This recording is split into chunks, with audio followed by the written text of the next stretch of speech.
Mara na Simiu wamekamatwa watu 17 na kanda ya Nyasa wamekamatwa watu 11. Kwa ujumla kuna viongozi wa Chadema 51 ndani ya siku mbili wamekamatwa na kubambikiziwa kesi kubwa ya ugaidi.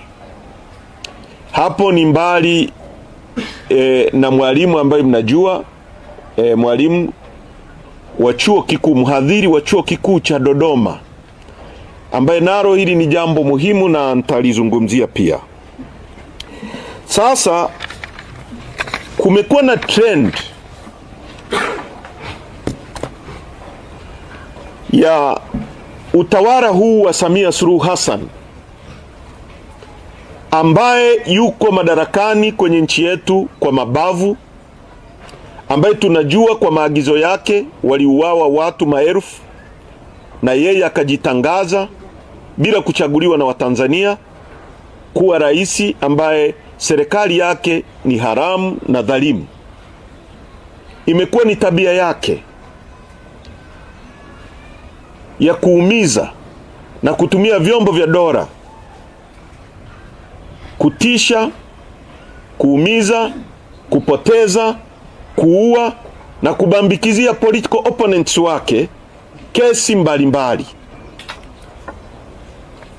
Ni muhimu kila mara tunapozungumza tuwe tunawakumbusha Watanzania kwamba mwanzo tu Samia Suluhu Hassan alipoingia madarakani alimbambikizia aliyekuwa mwenyekiti wa chama chetu Freeman Mbowe kesi ya ugaidi. Akakaa magereza mahabusu kwa miezi 8 na baadaye akamtoa akaenda naye Ikulu. Na hili jambo ni muhimu sana Watanzania kila mara tuwe tunalikumbuka kwamba gaidi anatoka gerezani, hajafika hata nyumbani kwake, amekwenda Ikulu. Baadaye yote yaliyotokea, watu wametekwa, watu wamepotezwa. Kila anayekosoa Polepole ambaye amekuwa kiongozi wa CCM mwandamizi, amekuwa mpaka katibu mwenezi, mjumbe wa kamati kuu ya chama cha CCM, wakati wote alikuwa salama na Samia akamteua kuwa balozi wa Tanzania. Unapokuwa balozi, a vetted officer, maana yake umepitiwa rekodi yako na vyombo vya ulinzi na usalama wa nchi. Alipoanza kumkosoa tu Samia, Polepole hajulikani alipo. Ali Kibao alikuwa afisa wa chama chetu, alishushwa kwenye gari mchana, akakutwa ameuawa kinyama, ametobolewa macho, amemwagiwa tindikali. Baadaye Samia Suluhu Hassan akasema kifo ni kifo tu. Mdude Nyagali na viongozi wengine wengi wa chama chetu wamepotezwa na kuuawa, wakiwemo hata viongozi wa CCM.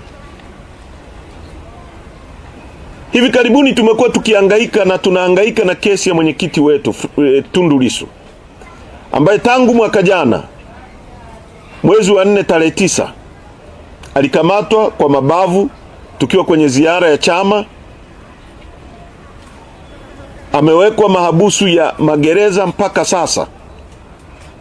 Kesi imesimama. It's a politically motivated case. Ni kesi ya mtu ambaye anapaswa kushindana kisiasa, ameshindwa, anaonea viongozi anaopaswa kushindana nao. Leo Lissu yuko ndani kwa mwaka mmoja na miezi 4 sasa.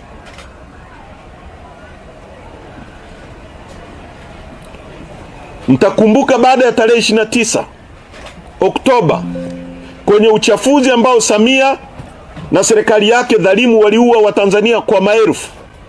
Kwa mujibu wa gazeti la The Sun la Uingereza, zaidi ya watu 10,000 walikufa. Kwa mujibu wa vyombo vya habari vya kimataifa BBC, CNN, maelfu ya watu walikufa cold blooded. Wengine wamepigwa risasi wakiwa nakimbia. Hapa Mwanza vijana waliokuwa kwenye ukumbi wa mpira walikwenda wakarazwa chini wakamiminiwa